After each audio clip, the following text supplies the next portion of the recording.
Moi, au début, je me suis dit, waouh, premier épisode, je me suis dit, ça va vachement fort. Le casting, c'est avec des personnes qui sont avec un caractère.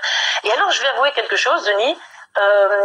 Personnellement, je suis très heureuse d'avoir eu un Koh-Lanta sans les héros.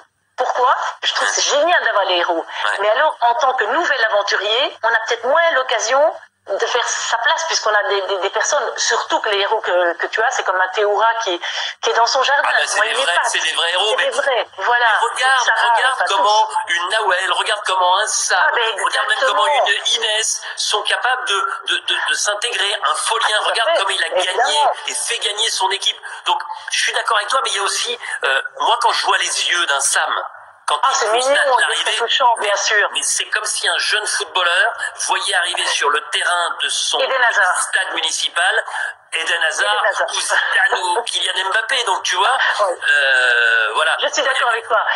Hormis ça, c'était perso, tu vois. Mais j'adore voir ce Koh-Lanta. J'adore effectivement les yeux de Sam Kidri.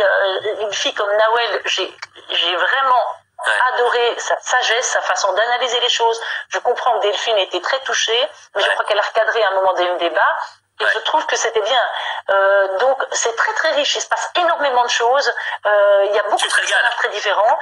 Voilà. Et il y a un Ahmad aussi qui, moi, chapeau bas. Je suis bon. Il me fait pas penser. Il y a un peu de Cyril, mais lui, il a que la stratégie, j'ai envie de dire. Et il s'en sort.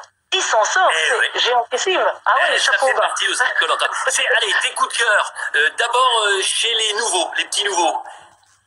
Moi j'aime bien Sam me touche. Sam me touche. Il y a Sam qui me touche. Il y a Ahmad parce que voilà, j'en reviens pas que il puisse finalement mener un petit peu par le bout du nez les rouges. Mais oui, il est même par le bout du nez un peu les rouges. Franchement, remettons dans le contexte. Imagine que tu sois dans l'équipe d'Ahmad. Qu'il abandonne parce qu'il panique dans l'eau sur la première épreuve. Est-ce que tu n'aurais pas eu envie de l'éliminer après au conseil?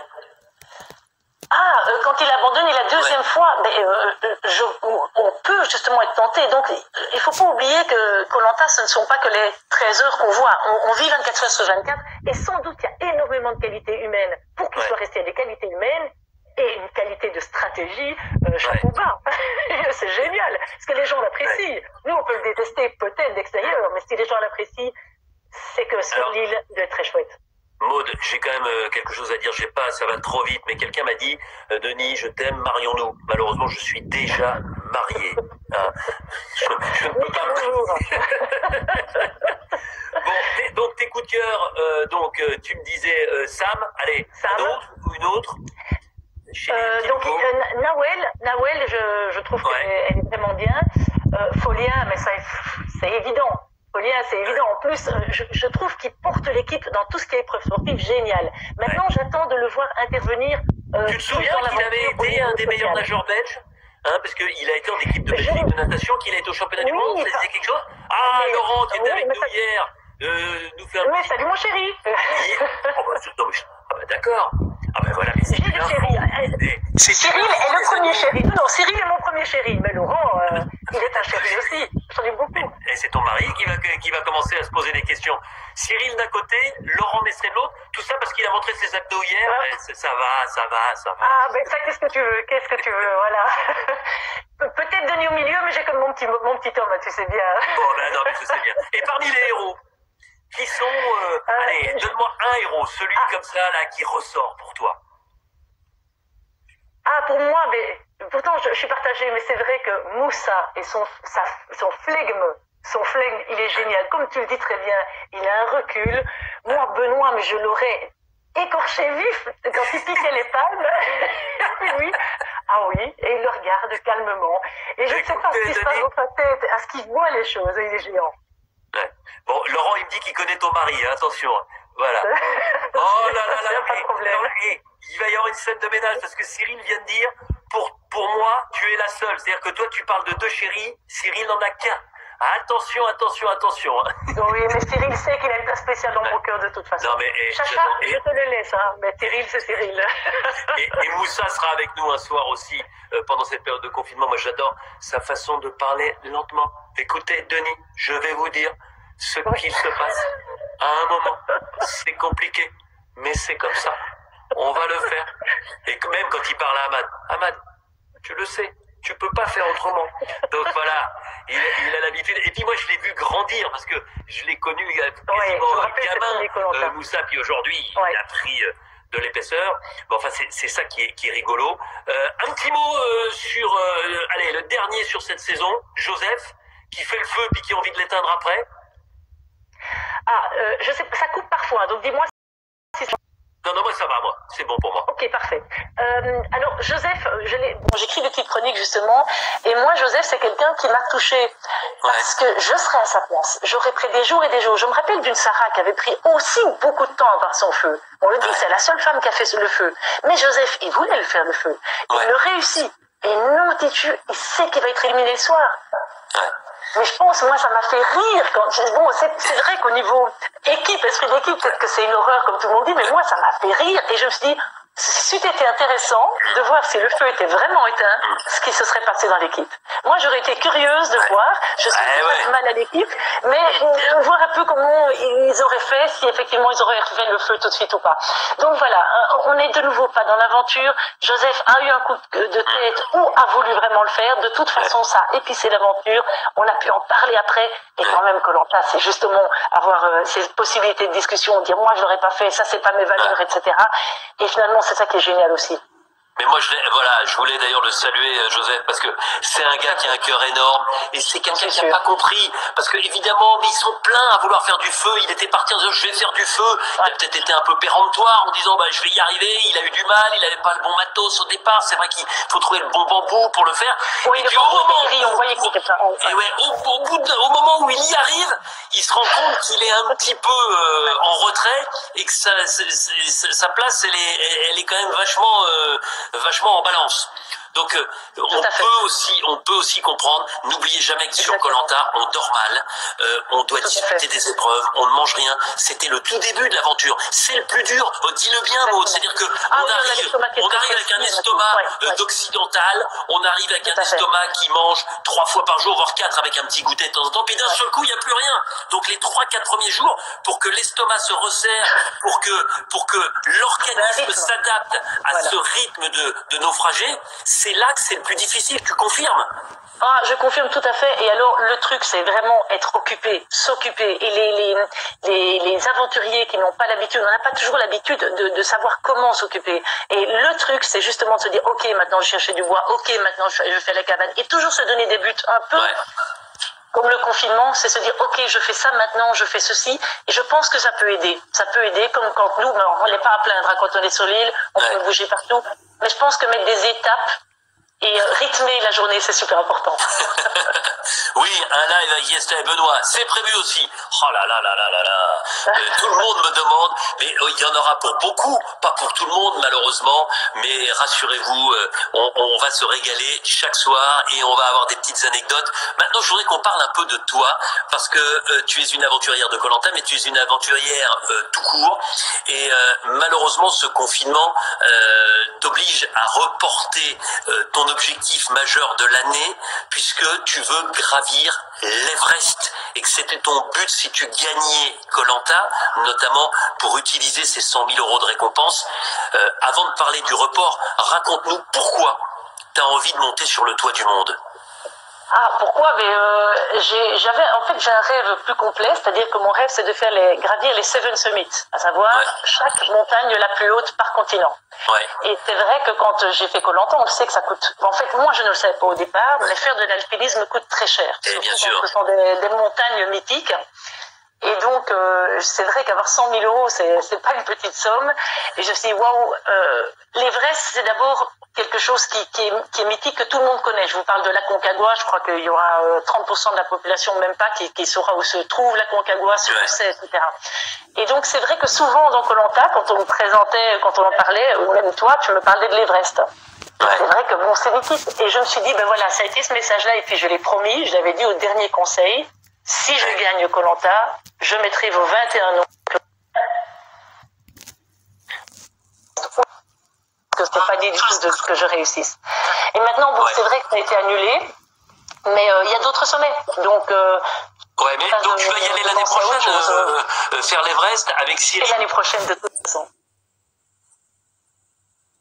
avec Cyril, donc tu vas y aller l'année prochaine. C'est quand même une sacrée aventure. Je ne sais pas si tu m'entends, parce que moi ça coupe tout le temps. Oui, je t'entends. C'est un petit peu moins bon, c'est un peu détérioré. Je pense que on doit avoir un petit souci. Tu m'entends mieux là? Oui, je t'entends bien. Oui. Bon bah super. Juste un mot, comment tu t'organises? Tu pars à combien quand tu fais l'Everest? Il va y avoir un Sherpa, parce que tu pars avec Cyril jusqu'au camp de base, mais ensuite, c'est quoi l'organisation pour réussir un tel exploit? Alors, ça coupe un peu, mais donc pour répondre à ta question, j'espère que toi tu m'entends bien.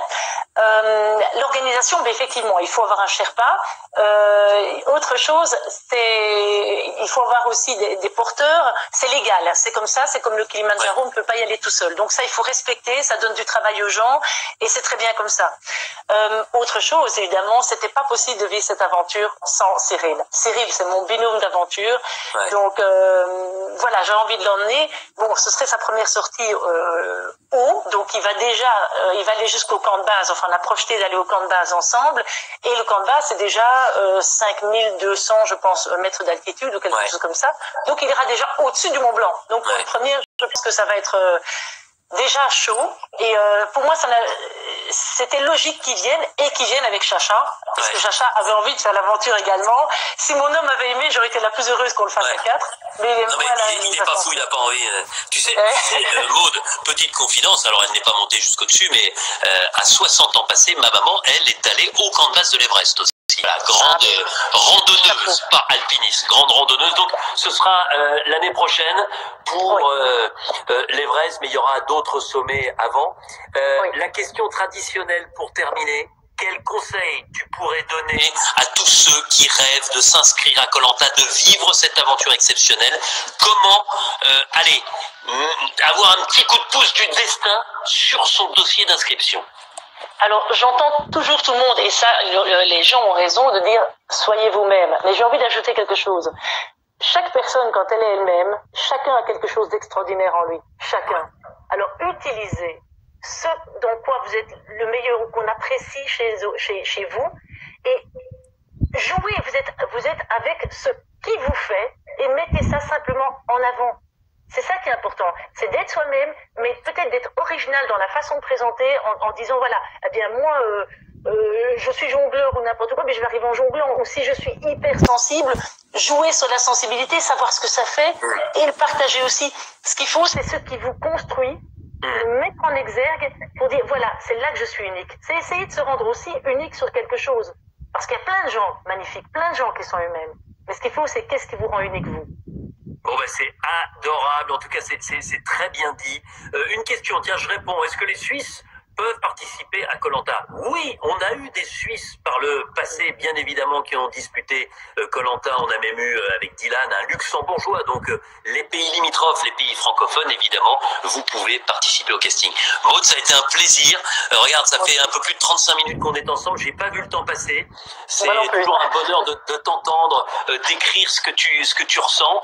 Tiens, Sandro était avec nous aussi. On l'embrasse, Sandro. Et puis, j'ai envie de te dire bon confinement, sachant que demain, on va retrouver un autre gagnant de